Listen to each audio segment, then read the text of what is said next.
Vous n'avez pas encore la carrure, vous n'avez pas encore le cardio afin de diriger ce pays.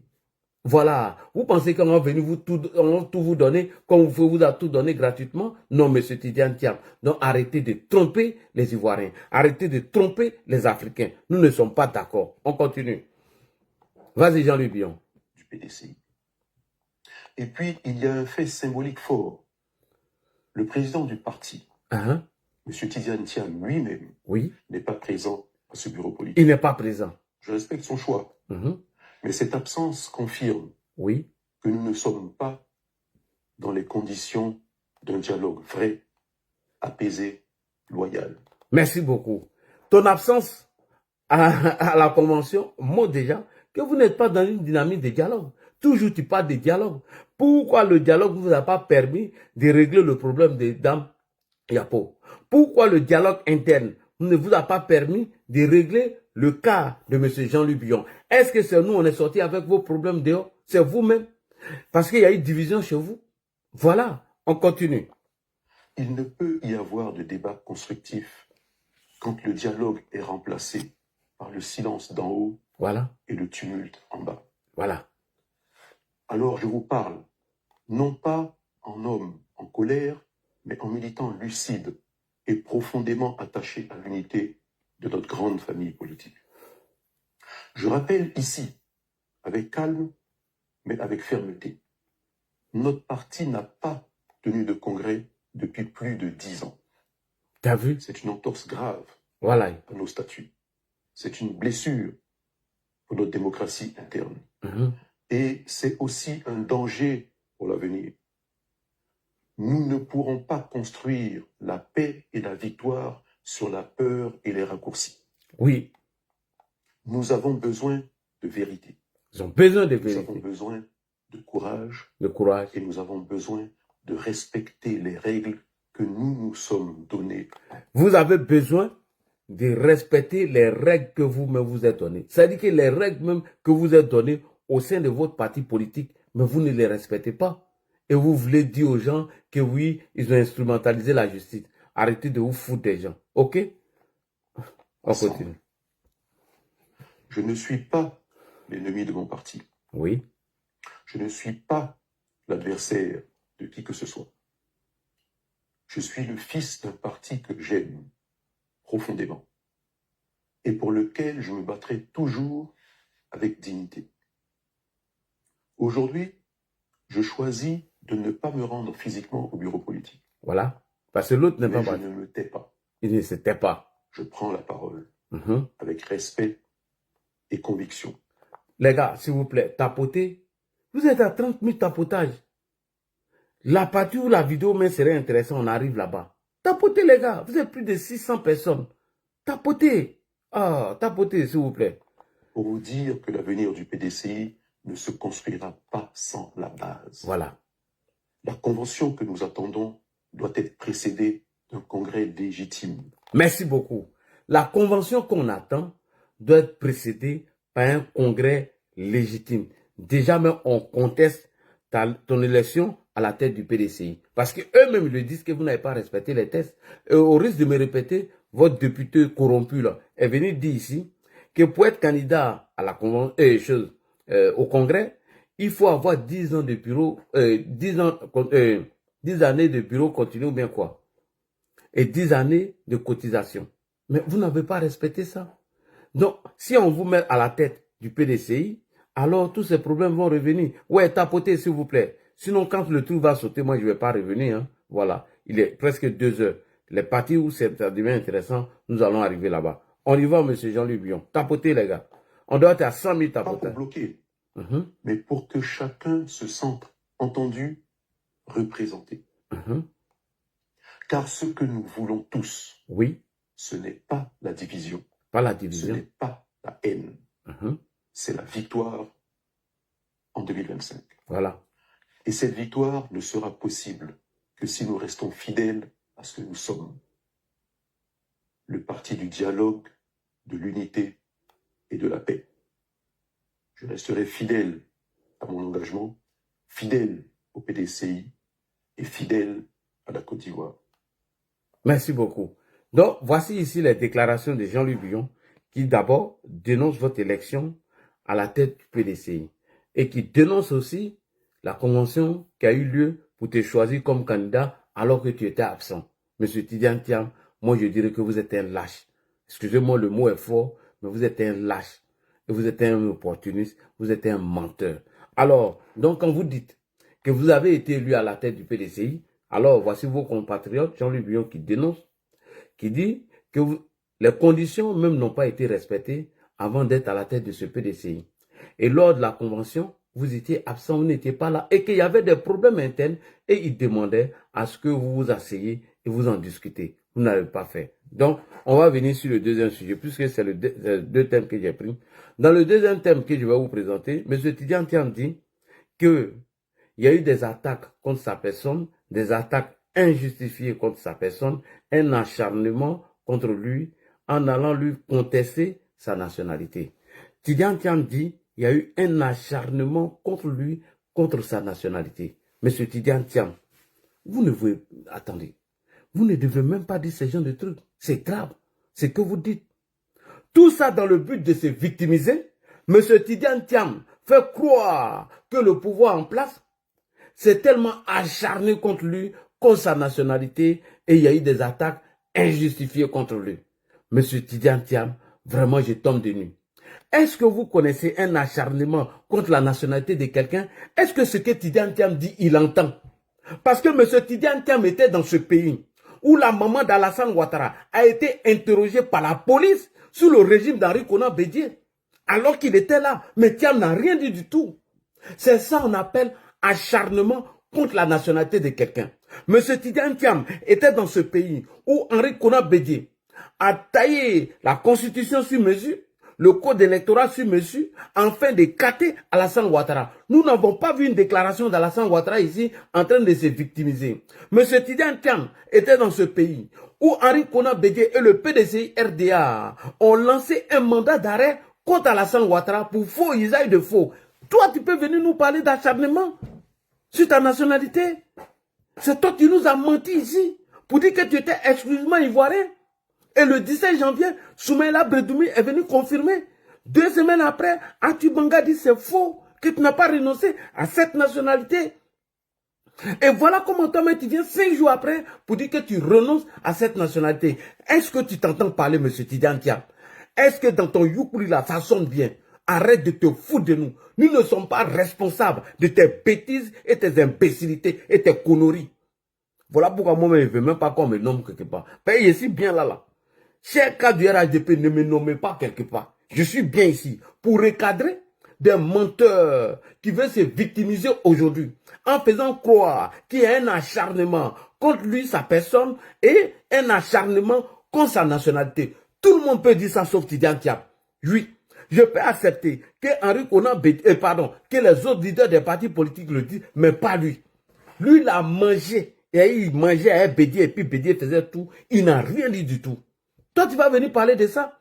Le corps de la maman d'Alassane Ouattara a été déterré dans ce pays.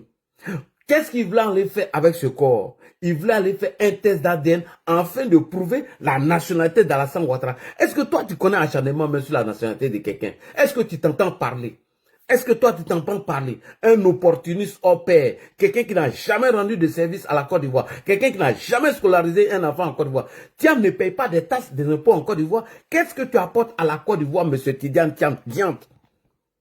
Thiam apporte quoi à la Côte d'Ivoire? Jusqu'à ce que nous, on va s'acharner contre lui, sa nationalité. Mais tu te fous de le doigt dans l'œil. On va l'écouter ici et on va le framponner. On va l'écouter et on va le framponner. Et toutes tes 5 minutes là, on va décapiter, déconstruire ça. Rien ne va passer ici. Si tu ne me connais pas, je me présente encore à toi. De la manière, il y a les repéros chez vous là. Moi, je suis le premier mouton d'Ado. Je ne peux pas accepter que tu viennes te victimiser en mentant sur le président Alassane Ouattara ou le régime du RHDP. Parce que toi, tu as commis des bêtises et des erreurs. Non. Ça, je ne l'accepterai pas, M. Tidiane Thiam. Qui est venu avec l'histoire de ta nationalité? Qui est venu avec? C'est Soumaïla Bredoumi. Et toi-même, tu es venu confirmer ce qu'Atu Banga a dit. Et tu vas venir dire, oui, on s'acharne sur moi, sur ma nationalité et tout. Arrête de te foutre de nous. Voici quelqu'un, un opportuniste, qui est assis, qui nous dit qu'aucun Ivoirien n'a fait un sacrifice comme lui en renonçant à sa nationalité française. C'est nous, on t'a dit d'aller demander ça. C'est moi, Ladji Chérif, je t'ai dit, en 1987, Tiam, il faut aller demander la nationalité française, comme si la nationalité française de Tidiane Tiam apportait quelque chose à la Côte d'Ivoire. Comme tes banques que tu as gérées et tu as mis les banques en faillite, apporter quelque chose à la Côte d'Ivoire. Qu'est-ce que tu as apporté à la Côte d'Ivoire? Rien du tout. Rien du tout, à part nous mettre dans le problème. À part gâter le nom de la Côte d'Ivoire. Lorsque le crédit suisse est tombé, c'est le nom de la Côte d'Ivoire qui est gâté. Pourquoi ils n'ont pas parlé de la France? La France aussi est comme ça. Quand un Africain se naturalise, quand il fait faux truc, on dit non, il est africain, son pays d'origine. Une fois que c'est bon, on dit les Français. Vous là, vous êtes mauvais. Hein? Donc, on va écouter Tiam ici et on va le framponner. Monsieur Tidiane Tiam, j'espère que tu as le cardio. Si Kokora Nzi t'a fait fraya sur TikTok, c'est son bon petit qui est là qu'on appelle Kokora 2. Je répète encore. Si Kokora t'a fait fraya sur TikTok, c'est son bon fils qui est là, qu'on appelle Ladji Chérif. Tu serais framponné. Alors, j'ai porté costume pour te respecter, sinon il allait porter débardeur même pour te couper même. On y va, on écoute Tidiane Tiam. Malheureusement, ces avancées annonciatrices de notre prochain retour au pouvoir d'État. Ces avancées, malheureusement, elle est en train de nous montrer nos prochains retours à la tête du pouvoir, oui. Ont déclenché des attaques répétées. Ont déclenché les attaques répétées et injustifiées. Et injustifiées. La justice pour principal instrument. Et pour la justice pour instrument. Non, vas-y, oui. En effet, malheureusement, ces avancées annonciatrices de notre prochain retour au pouvoir d'État ont déclenché des attaques répétées et injustifiées, avec la justice pour principal instrument. En effet, depuis plusieurs mois, le PDCI-RDA et moi-même sommes l'objet d'un harcèlement judiciaire inique et insidieux, orchestré dans l'ombre, mais porté à visage découvert par des personnes manipulées, avec pour seul objectif de nous écarter de la vie publique et politique, de nous priver de nos droits fondamentaux de citoyens et de porter atteinte à ma dignité, allant jusqu'à me contester ce qui est le socle de toute existence humaine, ma nationalité. Toute ma vie a été pétrie aux valeurs ancestrales de ce pays où je suis né et où j'ai grandi. Merci beaucoup. Merci beaucoup. Tiam dit que nous, on a contesté sa nationalité. Il y a eu un acharnement contre lui avec l'instrumentalisation de la justice. D'accord. Tiam, peut-être tu emploies le mot et tu ne connais pas le sens des mots que tu emploies. Nous allons te montrer le sens des mots que tu emploies. On y va. Monsieur Alassane Ouattara, Tiam dit, vous êtes trop acharné contre sa personne en instrumentalisant la justice, en voulant dénier même sa nationalité, en s'acharnant même sur sa nationalité et parler de ça tous les jours. Alors, monsieur Alassane Ouattara, est-ce que vous mêlez des histoires de justice? Moi, je veux le savoir. Mes followers, on va écouter Alassane Ouattara, c'est très important. Vous savez, la question de la justice, c'est fondamentalement la question de la démocratie et de l'état de droit. Il n'y aura pas d'interférence du pouvoir politique avec la justice. Il dit qu'il ne va pas se mêler des trucs de la justice. Oui. Et ça, c'est quelque chose à laquelle je tiens. Quelquefois, quand des gens m'appellent, on dit, ah, président, on a un dossier qui est... Je dis, non, mais c'est pas moi le juge. Appelez, allez-y au tribunal comme tout le monde. Merci beaucoup. Il dit ici que les problèmes de justice, ils ne se mêlent pas. Si toi-même, tu es venu déclarer devant tous les Ivoiriens la renonciation à ta nationalité, il dit qu'il faut aller régler, lui n'a rien à voir dedans. Monsieur Gbagbo, est-ce que les lois et les tests que nous nous donnons, est-ce que nous devons la respecter, Monsieur Gbagbo, avant de framponner Monsieur Tidiane Tiam sur ce qu'il appelle acharnement contre la nationalité de quelqu'un? On y va avec Gbagbo. Vas-y, Gbagbo. Il faut qu'on respecte ce qu'on écrit. Merci beaucoup. Tiam, il faut qu'on respecte ce qu'on écrit. L'article 48 du Code de la nationalité ivoirienne, c'est pas Alassane Ouattara qui l'a écrit. C'est votre grand-père depuis son époque, un an avant votre naissance. Donc, si l'article 48 du Code de la nationalité existe dans la Constitution, il faut qu'on la respecte parce que nous l'avons écrit. Tes grands-parents ont décidé d'abroger ou de modifier cet article. Ce n'est pas passé. Pourtant, c'était tes grands-parents qui étaient encore au pouvoir. On continue, Gbagbo. Il faut qu'on respecte ce qu'on dit. Dès l'instant où, dans une société, les textes de loi et la Constitution est la loi suprême. On dit d'ailleurs que c'est la loi fondamentale. C'est la loi fondamentale.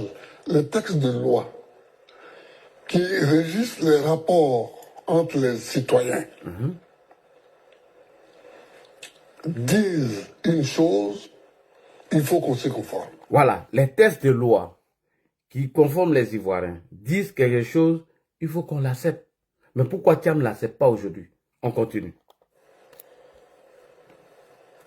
Et c'est en s'y conformant que la société est régulée. C'est en s'y conformant aux textes et les lois que nous écrivons que la société est régulée. Mais Thiam dit non, il ne faudrait pas qu'on se confonde à ces textes. On y va. De façon efficace. De façon efficace. Si on écrit une chose et qu'on en fait une autre, on assiste à ce qui arrive en Côte d'Ivoire. Merci beaucoup. Si on écrit quelque chose et qu'on en fait un autre, les menteurs comme les Thiam vont venir se victimiser et c'est ce qui se passe aujourd'hui en Côte d'Ivoire. Alors, chers frères et sœurs, avant de montrer la vérité à M. Tidiane Thiam, ici, je vais vous présenter M. Tidiane Thiam. En 1994, quand Bédié l'a contacté pour être le président, pour le mettre à la tête du BNET,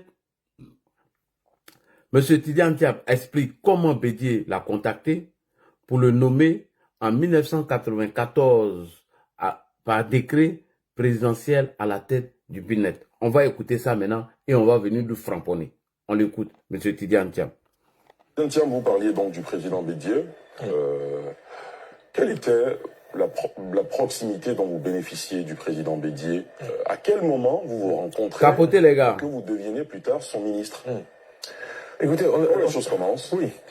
Bon, vous savez que par nos origines familiales, on a participé à différentes étapes du développement de la Côte d'Ivoire. C'est sur un plan personnel, je connaissais le président Bédié. Tapoter. Yamoussoukro, comme j'avais pu voir le président Yassé ou Mamadou Koulibaly ou d'autres personnalités ivoiriennes, mais dans la position d'un enfant regardant un adulte. Donc c'est bien plus tard, en fait, que je rentrais. J'étais à Paris à l'époque, je travaillais au cabinet McKinsey, en passe de devenir directeur associé, et j'ai trouvé un samedi soir sur mon répondeur un message du ministre Awan Guetta me disant « Le président Bédié veut déjeuner avec vous demain à Abidjan ». Donc j'ai dû le rappeler un peu embarrassé pour expliquer que c'était physiquement impossible pour moi d'être à Abidjan le dimanche pour ce déjeuner. Et ensuite, j'ai dû expliquer à mes patrons que on me demandait dans mon pays et qu'il fallait que j'y aille. Donc lundi, je suis parti pour Abidjan. Ensuite, ça a duré 2 semaines. C'est une période très difficile et confuse. Le président Bédié venait d'accéder au pouvoir. Il y avait eu la dévaluation du franc CFA avec une désorganisation de l'économie. Et donc, il a mis 2 semaines à me recevoir et finalement, il m'a reçu. Il y avait quelques témoins à cette rencontre. C'était un déjeuner. Le Premier ministre Daniel Kablan-Duncan, le ministre Niamien Goran, je salue tous les deux. Le ministre Awan Guetta, que je salue également, le président Bédié et moi-même. Et donc, nous avons déjeuné tranquillement. À la fin du déjeuner, il m'a dit, voilà, j'ai une proposition à vous faire, monsieur le président. Il m'a dit, je voudrais que vous deveniez le directeur général de ce qu'on appelait à l'époque la direction et contrôle des grands travaux. Qui est aujourd'hui le BNET. Le BNET, qui a changé de nom sous ma direction.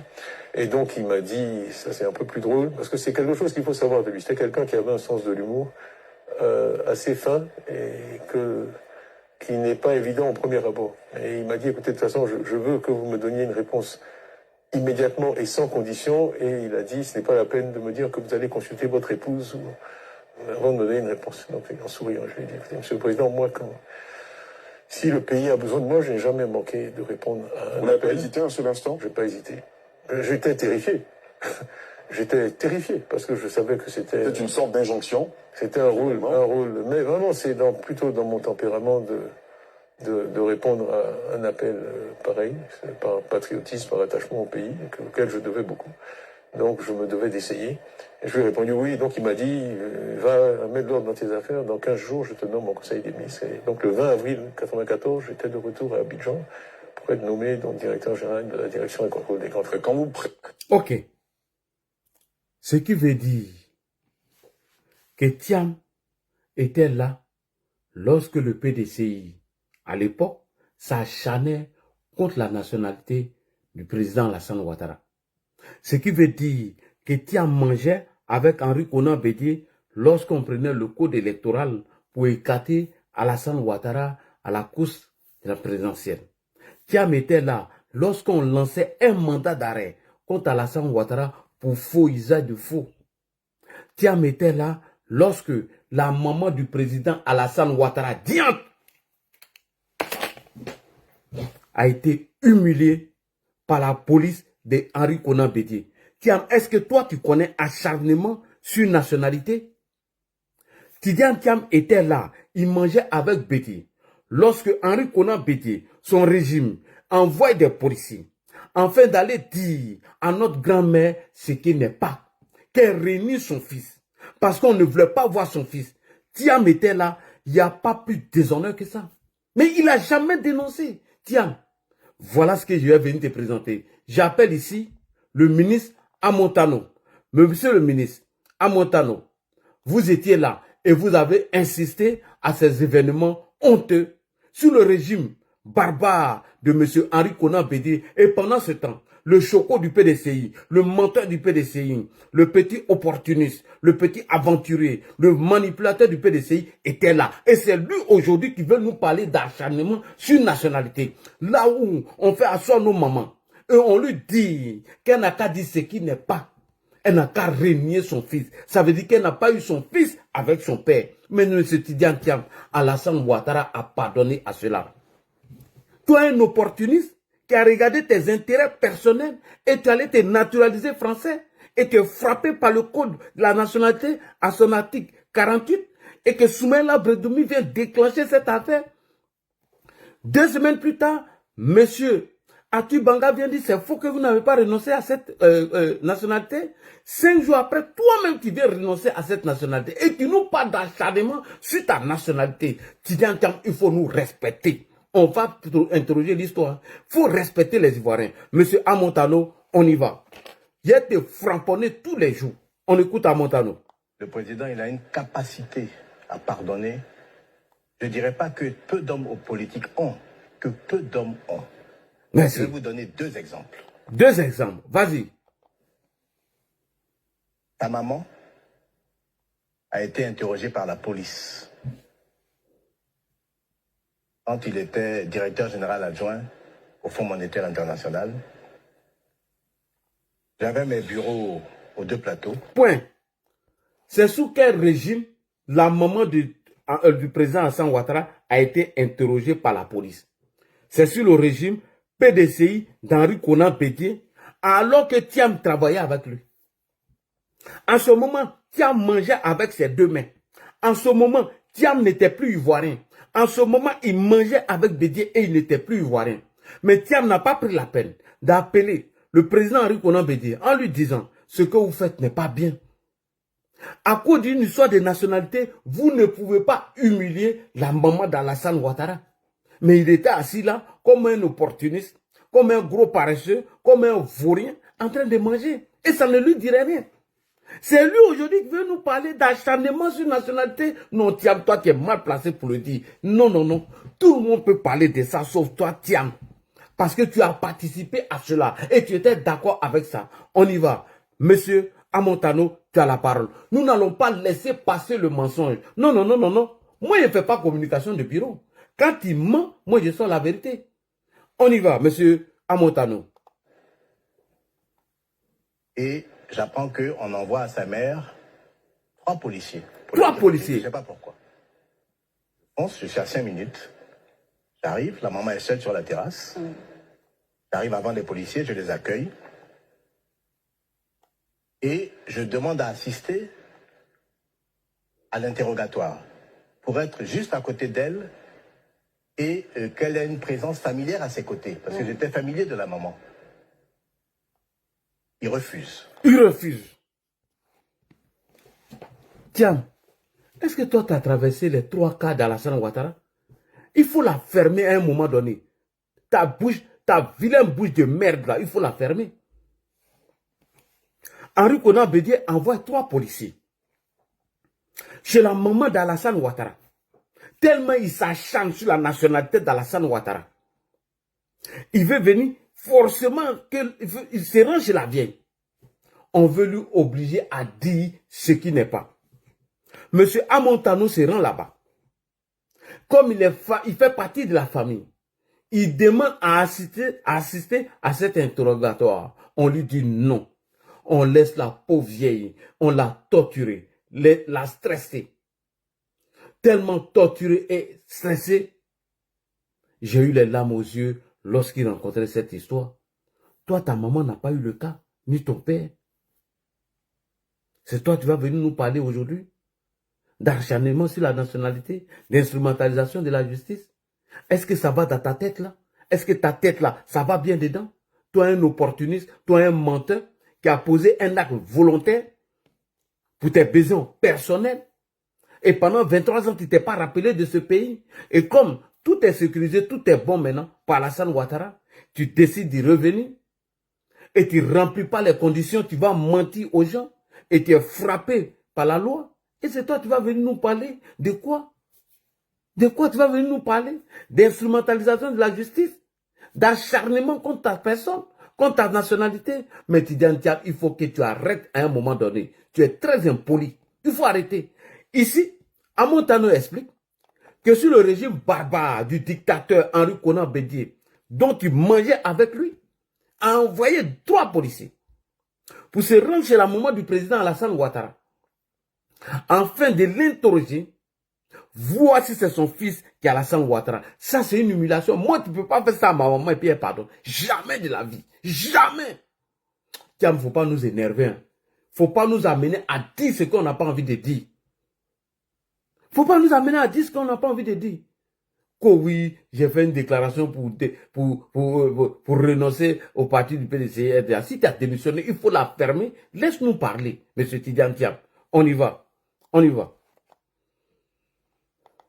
Vas-y, à mon avis. Et je demande à assister à l'interrogatoire pour être juste à côté d'elle et qu'elle ait une présence familière à ses côtés. Parce que j'étais familier de la maman. Il refuse. Donc la terrasse donne sur un salon, un séjour, où il y a une baie vitrée.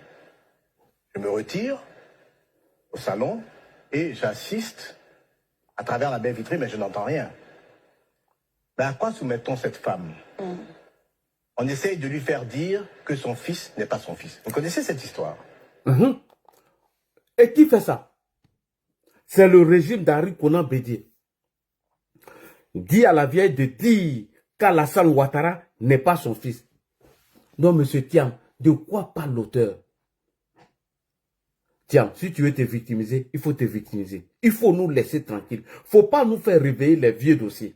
Monsieur Tidiane Thiam, il ne faut pas nous faire réveiller les vieux dossiers. Monsieur Tidiane Thiam, est-ce que tu connais ce qu'on appelle acharnement sur la nationalité de quelqu'un? Il n'y a pas plus humiliation que ça. C'est-à-dire, on envoie des policiers chez ma mère et on la fait asseoir pour lui dire que je ne suis pas son fils. Ça veut dire que ma maman a commis de l'adultère. Est-ce que tu t'en rends compte, monsieur Tidiane Thiam?